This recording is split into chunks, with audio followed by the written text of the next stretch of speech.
ராமேஸ்வரத்தில் மீனவர்கள் சாலை மறியல் போராட்டத்தில் ஈடுபட்டிருக்காங்க. காட்சிகளை ஒரு பக்கம் திரையில பார்க்கிறோம். விவரங்களோட செய்தியாளர் ஜெகன் இணைந்திருக்கிறார். ஜெகன், என்ன நடந்தது, எதற்காக இந்த போராட்டம், விவரங்களை பதிவு செய்யுங்க. வணக்கம். ராமேஸ்வரம் அடுத்த பாம்பன் மீன்பிடி துறைமுகத்துல இருந்து கடந்த 88 நாட்களுக்கு முன்பு மீன் பிடிக்க கடலுக்கு சென்று எல்லையை தாண்டி மீன் பிடித்ததாக 12 மீனவர்களை இலங்கை கடற்படை கைது செய்து சிறையில் அடைத்திருந்தது.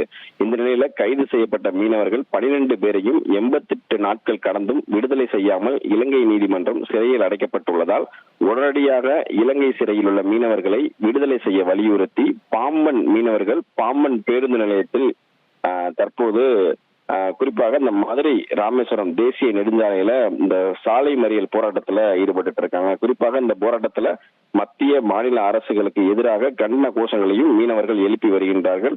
குறிப்பாக இது மதுரை ராமேஸ்வரம் தேசிய நெடுஞ்சாலையில இந்த போராட்டம் நடைபெற்றுக் கொண்டிருப்பதால் விடுமுறை காலம் என்பதால் இந்த பகுதியில வரக்கூடிய வாகனங்கள் அனைத்தும் தற்போது போக்குவரத்து நெரிசலுடன் காணப்பட்டு கொண்டிருக்கிறது. காவல்துறையினர் தொடர்ந்து பேச்சுவார்த்தை நடத்தி கொண்டிருக்கிறார்கள். இருந்த போதிலும் மீனவர்கள் தொடர்ந்து போராட்டத்தில் ஈடுபட்டுக் கொண்டிருக்கிறார்கள் என்பது குறிப்பிடத்தக்கது.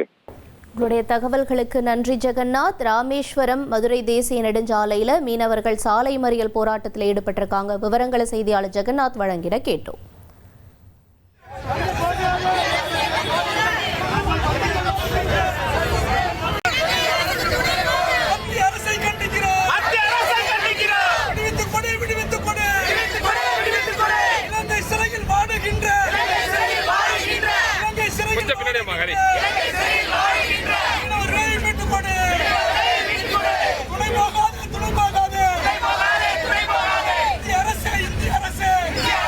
ஒரு கோடியே 28 லட்சம் மனங்களை வென்ற தந்தி டிவி யூடியூப் சேனல். தவிர்க்க முடியாத தம்ப்நெயில், கலக்கலான கான்டென்ட்ஸ். நீங்களும் இந்த குடும்பத்தில் இணைய இப்பவே சப்ஸ்கிரைப் பண்ணுங்க.